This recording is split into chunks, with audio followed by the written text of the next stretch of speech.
Admiral Jake Morrison commanded from the bridge of his warship, the UEE Vengeance. The enormous vessel sliced through the darkness of space with effortless power. Surrounding him, Earth's finest warships moved in flawless formation. Their destination was a mission the Galactic Council described as straightforward. Jake wasn't convinced. The bridge buzzed with controlled energy. Officers shifted between their stations, running diagnostics and getting ready for what lay ahead. Jake gazed at the stars streaming past the viewport. 3 decades of service hadn't dulled his sense of wonder at the sight. Yet something nagged at him today. Lieutenant Commander Lisa Grant approached, holding a data tablet. She served as his executive officer and ranked among the sharpest minds he'd encountered. Worry creased her features. Admiral, the latest intelligence from the Council just arrived.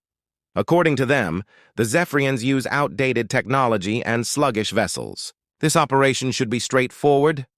Jake accepted the tablet and scanned the contents. The Zephyrians were labeled as insurgents who'd been raiding Council merchant vessels. They'd stolen supplies and medications. The briefing concluded they needed elimination before causing additional damage. "This doesn't make sense," Jake muttered. "If they're truly weak, why deploy our entire battle group?" Lisa nodded in agreement. "My thoughts exactly. 50 warships represents enough firepower to level a world." Across the bridge, Communications Officer Danny Clark monitored transmissions from deep space. He wore his headset and studied his display with a puzzled expression. Jake walked to his station. "What have you got, Danny?" "Sir, I'm intercepting unusual signals from the Zephyrian fleet." "These don't sound like military channels. They sound like ordinary families communicating." Jake's brow furrowed. "Families?" "Affirmative, sir." "Children's voices, elderly speakers. They're discussing relocation, not battle plans." This deepened Jake's concern. He surveyed his bridge crew. These warriors had followed him through countless engagements. They believed in his leadership. Now he questioned whether he was guiding them into disaster. The Council's representative was an alien named Vexar.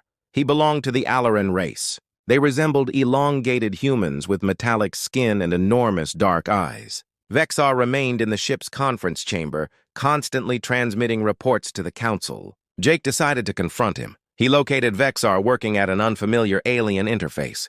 The Alaran glanced up as Jake entered. "Admiral Morrison, is your battle group prepared for the operation?" "Nearly," Jake responded. "But I need clarification about these Zephyrians." "Are we certain they're hostile?" Vexar's expression remained blank.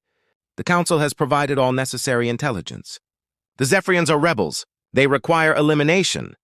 But my communications officer reports they sound like civilians, not combatants." "Your officer is mistaken," Vexar replied sharply. "The Zephyrians are cunning. They broadcast false signals to mislead their adversaries." Jake didn't trust him, but couldn't prove his suspicions yet.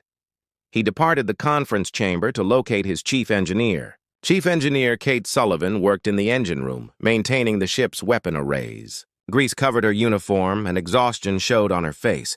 Kate had served with Jake for a decade. Her knowledge of these systems was unmatched. "How are the weapons, Kate?" "That's what I wanted to discuss," she said.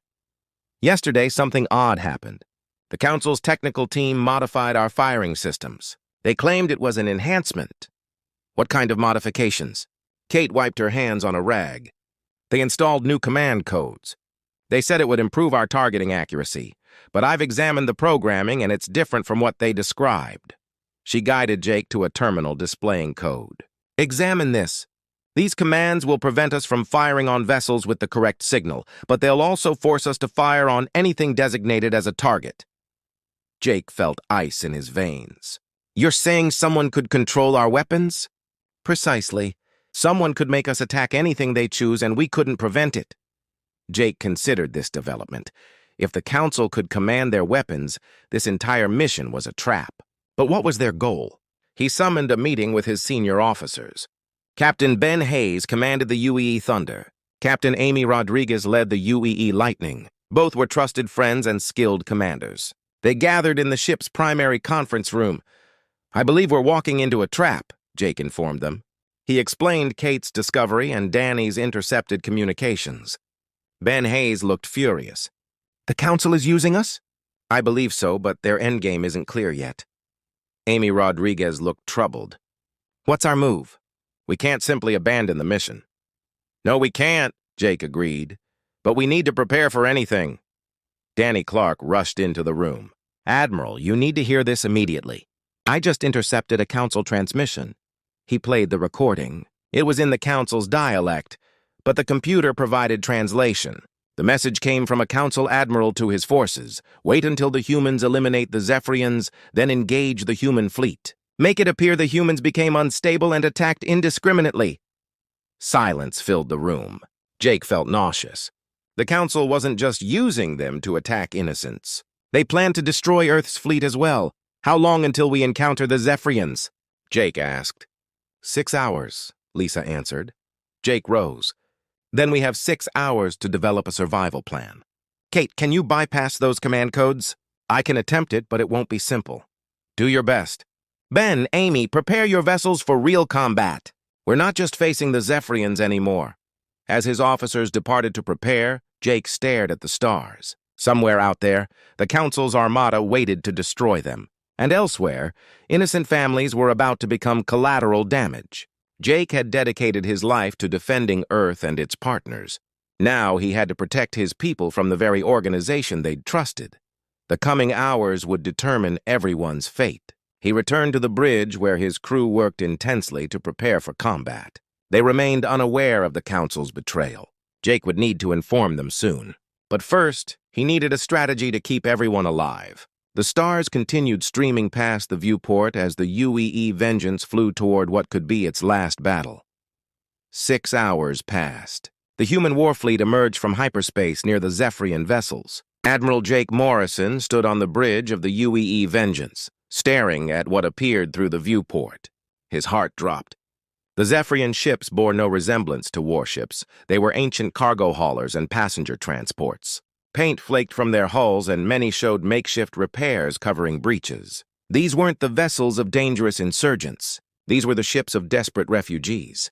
"My God," whispered Lieutenant Commander Lisa Grant. "Look at them." Through transparent sections of the alien vessels, they could see families pressed against windows. Children pointed at the massive human warships with wonder and terror. Elderly individuals cradled infants. These weren't soldiers preparing for combat. "Danny, open a channel to the lead Zephyrian vessel," Jake ordered. Communications Officer Danny Clark worked at his station. "Channel open, sir." A face materialized on the main screen. It was an elderly Zephyrian with gray skin and weary eyes. He looked like he hadn't rested in days. "Human ships. This is Elder Cathmer. We intend no harm. We are refugees searching for a new home. Our world is dying." Jake felt rage building inside. The Council had lied about everything. "Elder Cathmer, this is Admiral Morrison. We know you aren't rebels. We will not attack you." The old alien's eyes brimmed with tears. "Thank you, Admiral. We have been fleeing for so long. The Council brands us thieves, but we only take what we need to survive." Before Jake could respond, his tactical officer spoke up. "Admiral, I'm detecting massive energy readings behind the gas giant." "It's a fleet, sir. A large one." Jake's blood froze. "How large?" "At least 100 vessels, sir. They're Council ships, and they're advancing toward us." The trap was springing. Jake grabbed his communication device. "All ships, this is Admiral Morrison. Prepare for combat. The Council has betrayed us. We are not fighting refugees today. We are fighting for our survival." Captain Ben Hayes' voice came through the speakers. "Admiral, my sensors show the Council fleet is 3 times our strength. We're outnumbered." "I know, Ben, but we're not surrendering without a fight." Kate Sullivan's voice crackled through the ship's communication system. "Admiral, I'm still working on those weapon command codes. I need more time." "How much time?" "At least another hour, sir." Jake looked at the tactical display. The Council fleet would reach firing range in 30 minutes. They didn't have an hour. Vexar suddenly materialized on the bridge. The Alaran's face showed no emotion. "Admiral Morrison, you have 1 minute to begin firing on the Zephyrian ships." "No," Jake said firmly. "We won't shoot innocent people." "Then you will all perish," Vexar said. "The Council fleet has orders to destroy any vessel that doesn't follow commands." Jake stepped closer to the alien. "You manipulated us. You made us believe we were stopping rebels, but you wanted us to massacre families. The Zephyrians are a problem that needs resolution, Vexar said coldly. And Earth's fleet has become too powerful. The Council decided to handle both problems simultaneously. You mean murder innocent people and destroy our ships so Earth won't be a threat anymore? Precisely. Jake had heard enough. He nodded to his security chief, who grabbed Vexar and escorted him away. The Alaran didn't resist. He seemed convinced the battle was already decided. "Admiral," Danny called out, "I'm receiving a message from the Council fleet. They're ordering us to surrender." "Tell them to go to hell," Jake said. On the main screen, Elder Cuthmer's face appeared again. "Admiral Morrison, our sensors detect the Council fleet. They intend to destroy us all." "Elder, can your ships fight?" The old alien looked sad. "We have no weapons, Admiral. We are not warriors. We are farmers and teachers and healers." Jake made a decision that would change everything. "Then stay behind us. We'll protect you." Captain Amy Rodriguez's voice came through the speakers. "Admiral, the Council ships are in range. They are targeting both us and the Zephyrians. All ships' defensive positions. Protect the refugee fleet." The first Council ship to fire was a massive dreadnought called the Sovereignty. Its plasma cannons illuminated space with deadly energy. The UEE Lightning took the first hit, its shields blazing bright blue as they absorbed the attack. "Return fire!" Jake shouted. But when his weapons officer pressed the firing button, nothing happened. The Council's control codes still functioned. Their weapons wouldn't fire. "Kate, I need those codes broken now." "I'm trying, Admiral. The programming is more complex than I anticipated." More Council ships opened fire. The human fleet was taking heavy damage and couldn't shoot back. Jake watched helplessly as enemy plasma bolts struck his ships. Warning lights flashed red across the bridge. Then something unexpected happened. The Zephyrian ships began to move. Despite having no weapons, they positioned themselves between the human fleet and the Council ships. They were using their own vessels as shields. "Elder Cuthmer, what are you doing?" Jake asked. The old alien's voice was calm despite the danger. "You chose to protect us, Admiral. Now we choose to protect you." The Zephyrian ships created a wall of metal and courage between the two fleets. Council weapons fire struck the refugee ships, but their movement made it harder for the enemy to target the human vessels. "Admiral," Kate's voice rang out with excitement, "I've got it. The weapon controls are back online. All ships, you are free to engage." The human fleet's response was immediate and devastating. Months of anger at the Council's treatment of Earth boiled over into pure fury. Every ship in the fleet opened fire simultaneously. The Council had expected easy targets. Instead, they found themselves facing the full might of Earth's military technology. Human weapons designed through centuries of warfare proved superior to anything the aliens possessed. The UEE Thunder, under Captain Ben Hayes' command, scored the first victory. Its antimatter torpedoes struck a Council cruiser, breaking the ship in half. The explosion illuminated the battlefield. "That's for lying to us." Ben's voice carried pure rage. Captain Amy Rodriguez led her ship in a deadly dance around enemy vessels. The UEE Lightning was faster and more maneuverable than the Council ships. It struck like a snake, hitting hard and moving away before the enemy could respond. The tide of battle began to turn. The Council ships, built for intimidation rather than real combat, couldn't match the human fleet's fighting spirit. Earth's warriors fought with the fury of the betrayed and the desperate. Jake watched his officers work with deadly efficiency. Lisa Grant coordinated attack patterns that turned the human fleet into a pack of wolves. Danny Clark jammed enemy communications, making it impossible for the Council ships to work together. The Zephyrian refugee ships continued to help by interfering with Council sensors and providing cover for damaged human vessels. Elder Cuthmer's people had no weapons, but they had courage and gratitude. As the battle raged, Jake realized that the Council had made a terrible mistake. They had tried to use humanity's greatest strength against them, but that strength wasn't their weapons or their ships. It was their refusal to surrender when protecting the innocent. The Council's trap had become their own destruction. The battle had continued for 2 hours.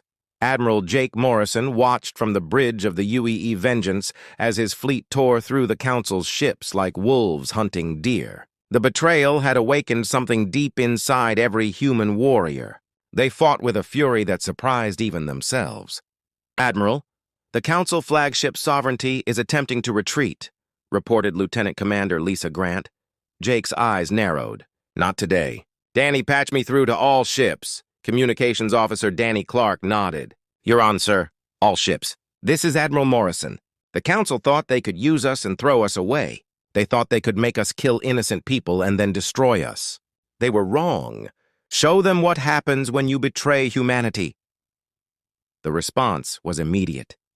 Every ship in the human fleet turned toward the fleeing Council vessels. The UEE Thunder, commanded by Captain Ben Hayes, led the charge. Its weapons blazed with deadly light as it chased down a Council destroyer. This is for treating us like fools. Ben's voice carried across the battle frequency as his ship's missiles found their target. Captain Amy Rodriguez in the UEE Lightning was hunting bigger prey. She had set her sights on the massive Council battleship Dominion. The alien ship was twice the size of her vessel, but Amy didn't care. Lieutenant Tony Mitchell, target their engine core, she ordered her weapons officer. Targeting now, Captain, firing! The Lightning's plasma cannon struck the Dominion's rear section. The alien ship shuddered and began to lose speed. Amy pressed her attack, moving in for the kill. Meanwhile, Chief Engineer Kate Sullivan was working on something that would change the entire battle. She had been studying the Council's weapons technology from the damaged enemy ships. What she found amazed her. Admiral, you need to see this, Kate said through the communication system. Jake left the bridge and went to the engineering section. Kate was standing over a captured Council weapon system, tools scattered around her feet. What did you find, Kate? Their weapons are more advanced than ours, but they're designed poorly. Look at this. She pointed to a complex piece of alien technology. They focused so much on making powerful weapons that they forgot about basic things like cooling systems and power management. Jake studied the device. What does that mean? It means their weapons overheat after just a few minutes of fighting. That's why they're not as effective as they should be. They're built for short battles, not extended ones. Jake smiled grimly. And we're built for long fights. Precisely. Jake returned to the bridge with new confidence. The Council ships were already showing signs of weakness. Several had stopped firing completely, their weapons overheated and useless. All ships continue the attack. The enemy is weakening. Elder Cuthmer's voice came through the communication system. Admiral Morrison, my people want to help more. We have no weapons, but we have tools. What kind of tools, Elder? Mining equipment. Welding lasers, construction machines, we can convert them to weapons.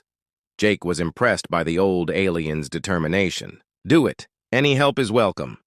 Within an hour, the Zephyrian refugee ships had been transformed into improvised warships. Their mining lasers cut through Council ship hulls like knives through paper. Their construction equipment grabbed enemy vessels and held them in place for human ships to destroy. The Council fleet was falling apart. Their commander, Admiral Zethkar, sent a desperate message to Jake. Human Admiral, we surrender. Stop this attack. Jake's response was cold. You wanted to use us to murder innocent people. You wanted to destroy our fleet and blame us for your crimes. There will be no surrender. You don't understand. The Council will send more fleets. You cannot fight the entire galaxy. Watch us. The battle continued until only a few Council ships remained. The mighty Sovereignty, their flagship, was damaged and surrounded. Admiral Zethkar made one final transmission. You have doomed your entire species, human. The Council will not forget this. Good, Jake replied. We don't want you to forget. We want you to remember what happens when you betray humanity.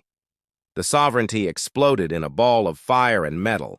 The few remaining Council ships fled into hyperspace, carrying news of their defeat back to their leaders. Jake looked around the bridge at his crew. They were exhausted but victorious. They had faced impossible odds and won through courage and determination. Danny, casualties report. We lost 12 ships, Admiral, but we saved over 200,000 Zephyrian refugees. Jake nodded. The price had been high, but it was worth it. They had protected innocent people and shown the galaxy that humanity would not be used as a tool of oppression. Elder Cuthmer appeared on the main screen. The old alien's eyes were bright with tears of gratitude. Admiral Morrison, how can we ever thank you? You risked everything to save us. No thanks needed, Elder. It was the right thing to do. What will you do now? The Council will want revenge. Jake thought about this for a moment. The Council would indeed want revenge. They would send more fleets, bigger armies, but something had changed in this battle. Humanity had discovered its true strength. "We're going to do something the Council won't expect," Jake said. "We're going to fight back. Fight back against the entire Galactic Council? If necessary, the Council has been bullying smaller species for too long. It's time someone stood up to them." Lisa Grant stepped forward. "Admiral, are you saying what I think you're saying?" Jake looked at his officers, then at the Zephyrian elder on the screen. "The Council tried to use us to commit genocide. They tried to destroy our fleet when we refused. They've shown us their true nature." He paused, letting his words sink in. "We're not going home to hide and wait for them to attack Earth. We're going to take this fight to them. We're going to free every species they've oppressed. We're going to tear down their empire of fear and build something better." The bridge was quiet for a moment. Then Captain Ben Hayes's voice came through the speakers. "Admiral, the Thunder is ready to follow you wherever this leads." Captain Amy Rodriguez's voice followed. "The Lightning stands with you, sir." One by one, every ship captain in the fleet pledged their support. The Zephyrian refugees offered their ships and their knowledge of Council weaknesses. Jake looked out at the stars and made a decision that would change the galaxy forever. The Council had awakened something in humanity that they couldn't control. They had turned Earth's protectors into galactic liberators. All ships set course for the Council's sector command base. It's time to show them what real warriors can do. The human fleet, now joined by their new Zephyrian allies, turned toward the depths of space. Behind them lay the wreckage of the Council's trap. Ahead lay the greatest battle in galactic history. The Council had wanted to use humanity as a weapon. Now they would learn what happened when that weapon turned against them. 3 weeks had passed since the battle with the Council fleet. Admiral Jake Morrison stood in the war room of the UEE Vengeance, studying star maps with his officers. What had started as a single battle had grown into something much bigger. The human fleet was now hunting Council forces across 3 star systems. "Admiral, we've received reports from the Kepler system," said Lieutenant Commander Lisa Grant. "The Council abandoned their base there when they heard we were coming." Jake nodded. Word of humanity's victory was spreading fast. The Council had always ruled through fear, but now they were the ones who were afraid. Elder Cathmer entered the room. The old Zephyrian had become Jake's most trusted advisor. His people knew the galaxy better than any human, and they had good reason to hate the Council. "Admiral Morrison, I have news from my scouts. The Council is gathering a massive fleet at the Titan base in the asteroid belt. They plan to make their stand there." Jake looked at the star map. Titan base was built inside a huge asteroid, protected by energy shields and weapon platforms. It was the Council's most important military center in this part of the galaxy. "How many ships?" Jake asked. "My people count over 300 vessels, battleships, cruisers, destroyers. They're bringing everything they have." Captain Ben Hayes whistled low. 300 ships. That's 6 times what we fought before." "But we're not the same fleet we were 3 weeks ago," said Captain Amy Rodriguez. She was right. The human fleet had grown as other species joined their cause. The Zephyrians had converted more of their cargo ships into warships. A race called the Volans had brought their fast attack craft. Even some former Council species had switched sides. Jake studied the tactical display. Titan base looked impossible to attack. The asteroid was covered with defense guns, and the Council fleet would be waiting for them. "Kate, what do you think?" Jake asked his chief engineer. Chief Engineer Kate Sullivan had been examining captured Council technology for weeks. She understood their systems better than anyone. "The base has one weakness," she said. "It's powered by a central reactor deep inside the asteroid. If we could get a small team inside, we could overload the reactor and destroy the shields." "How small a team?" "Maybe 50 people. But they'd have to get past all the defenses first." Jake thought about this. A direct assault would cost thousands of lives, but a stealth mission might work. "Elder Cathmer, do your people know any secret ways into the base?" The old alien smiled. "My people built that base, Admiral. We were slaves then, forced to dig tunnels and install equipment. The Council never knew we made extra passages. Can you guide a team through those passages?" "I can do better than that. I can lead the team myself." Jake was surprised. "Elder, you're not a soldier. This will be dangerous. I am old, Admiral Morrison. I have lived long enough to see my people become refugees. If I can help free the galaxy from the Council's evil, my death will have meaning. Jake felt deep respect for the brave alien. Very well, but you'll have our best soldiers with you. The plan took shape quickly. While the main fleet attacked the Council ships, a small team would sneak into the base through the old tunnels. They would plant explosives on the reactor and escape before it detonated. 2 days later, the human fleet arrived at Titan Base. The Council fleet was waiting for them, arranged in defensive lines around the asteroid. Admiral Zethkar, who had survived the first battle, commanded the Council forces. "Human fleet, this is Admiral Zethkar. Surrender now and we will make your deaths quick." Jake's response was broadcast across all frequencies. "Admiral Zethkar, this is Admiral Morrison. The only ones dying today will be Council oppressors." The battle began with a massive exchange of fire. The Council ships had more numbers, but the human fleet fought with the fury of the righteous. Plasma bolts and missile trails lit up space as the two fleets clashed. Captain Ben Hayes led the attack on the Council's left flank. His ship, the UEE Thunder, danced between enemy fire while his weapons cut through Council hulls. His crew worked like a machine, loading and firing with deadly efficiency. "That's for every innocent person you've killed!" Ben shouted as another Council ship exploded. Captain Amy Rodriguez commanded the right flank. Her ship, the UEE Lightning, moved so fast that Council gunners couldn't track it. She struck at weak points in their formation, causing chaos in their ranks. Meanwhile, Elder Cathmer's infiltration team was making its way through the old tunnels.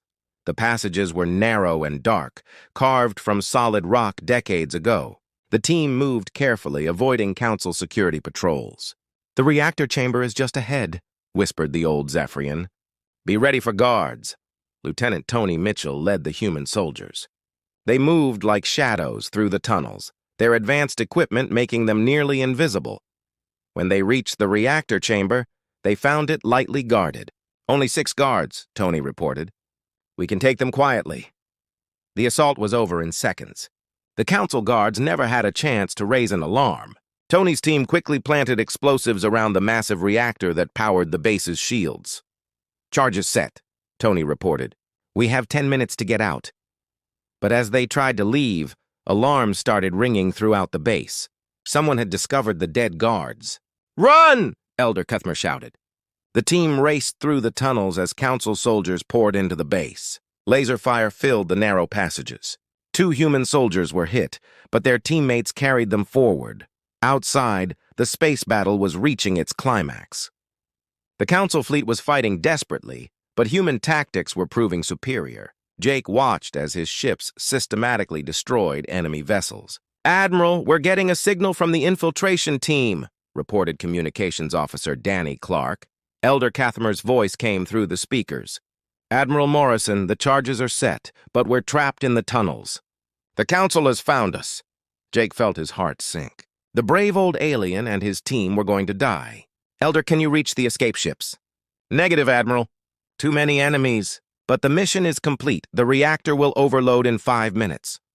"We're coming to get you." "No, Admiral. Win this battle. Free the galaxy. That's more important than our lives." Jake closed his eyes for a moment. These were the hardest decisions a commander had to make. "Elder Cathmer, it has been an honor fighting beside you." "The honor was mine." "Admiral Morrison, tell the galaxy that the Zephyrians died as free people, not as slaves." The reactor exploded exactly on schedule. The massive blast tore through Titan Base, destroying the shields and weapon platforms. The asteroid itself cracked in half, spilling debris across space. The Council fleet, seeing their base destroyed, began to retreat. But Jake wasn't finished with them yet. "All ships pursue the enemy. Don't let any of them escape." The human fleet chased the fleeing Council ships, destroying them one by one. Admiral Zethkar's flagship was the last to fall, its hull torn apart by concentrated fire from a dozen human vessels. When the battle was over, Jake stood alone on his bridge, thinking about Elder Cuthmer and the others who had died. They had given their lives to strike a blow against tyranny. "Admiral," Lisa Grant said softly, "what are your orders?" Jake looked at the wreckage of Titan Base floating in space. The Council's military power in this sector was broken. But there were other sectors, other bases, other fleets. "Signal the fleet, Lisa. We're going to finish what we started." Every Council base, every Council fleet, every council stronghold.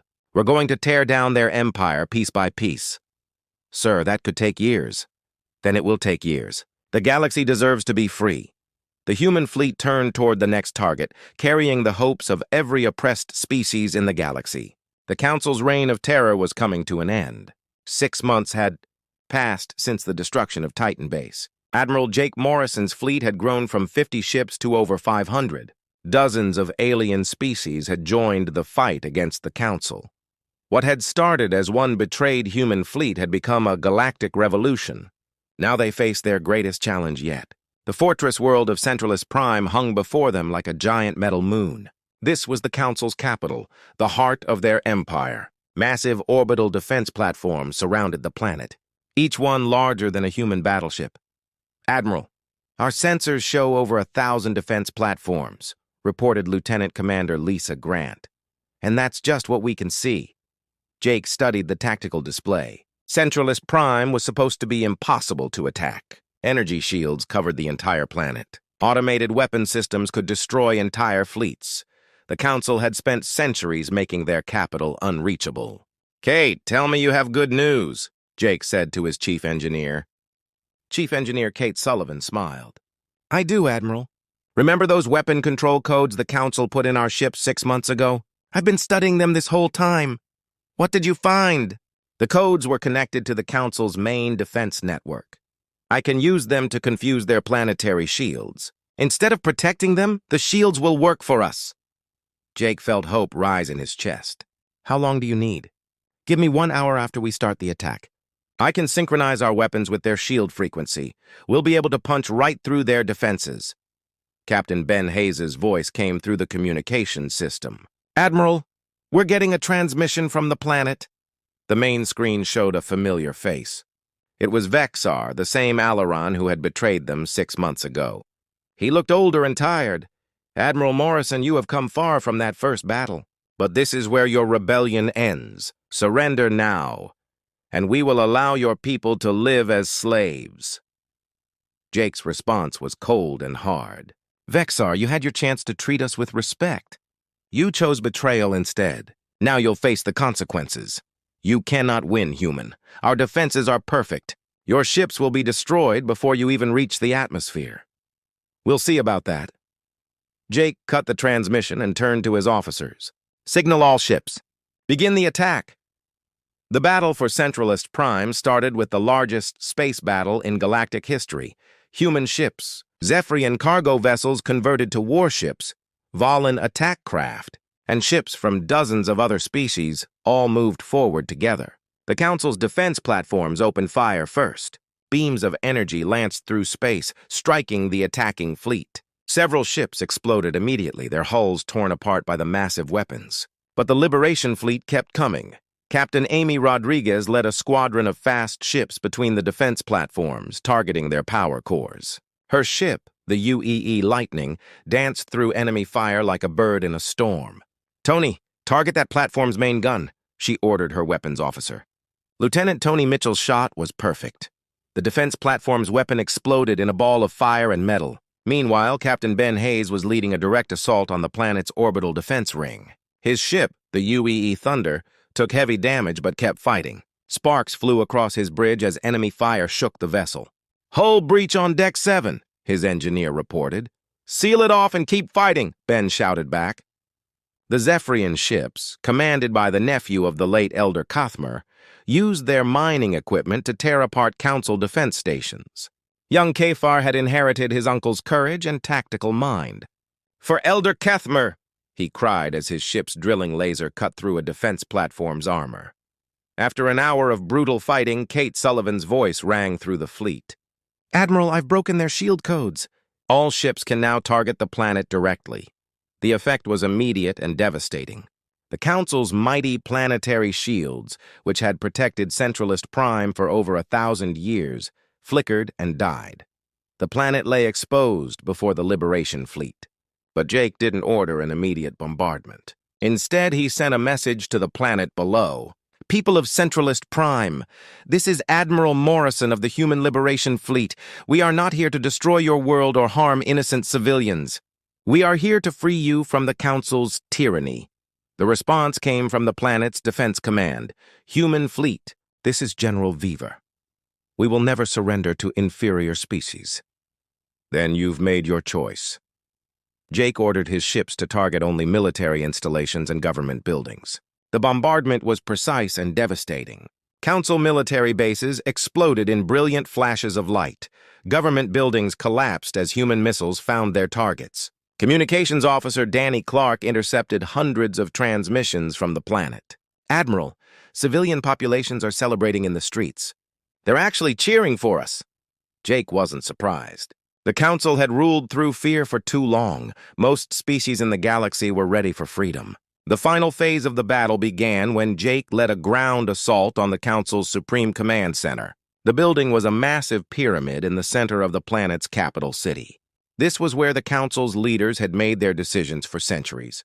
Jake's landing force included human marines, Zephyrian engineers, and warriors from a dozen other species. They fought their way through the building floor by floor, facing desperate Council guards. At the top of the pyramid, they found the Council's high command. 5 alien leaders sat around a circular table, their faces showing defeat and despair. "So the primitive humans have won," said one of them, a tall creature with blue skin and 4 arms. "You brought this on yourselves," Jake replied. "You could have treated all species with respect. Instead, you chose oppression and murder." The Council leader stood up slowly. "If we cannot rule the galaxy, then no one will.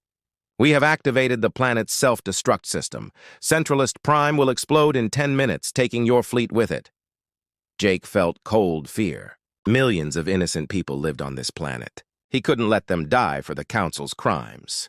"Kate, can you stop a planetary self-destruct?" His engineer's voice crackled through his communicator. "Maybe, Admiral, but I need to reach the main computer core in the planet center." "Do it. Take whatever help you need." Kate Sullivan led a desperate race against time. With help from Zephyrian engineers and Volan technicians, she fought her way through collapsing tunnels to reach the planet's core computer system. With only 2 minutes left, she managed to break the self-destruct codes. The planet was saved. Jake looked at the defeated Council leaders. "You're under arrest for crimes against the galaxy. You'll face trial for your actions." "This changes nothing," one of them said. "Other Council fleets will come. They will restore order." "No," Jake said firmly. "The age of the Council is over. The galaxy belongs to all species now, not just the ones you chose to favor." Later, as Jake stood on the balcony of the former Council Command Center, he looked out over the city below. Beings from hundreds of different species filled the streets, celebrating their freedom. Human soldiers walked beside Zephyrian civilians. Volan children played with youngsters from species Jake had never seen before. Lisa Grant joined him on the balcony. "Admiral, what happens now?" Jake thought about the question. "Now we build something better. A real democracy where every species has a voice, where decisions are made by cooperation, not force.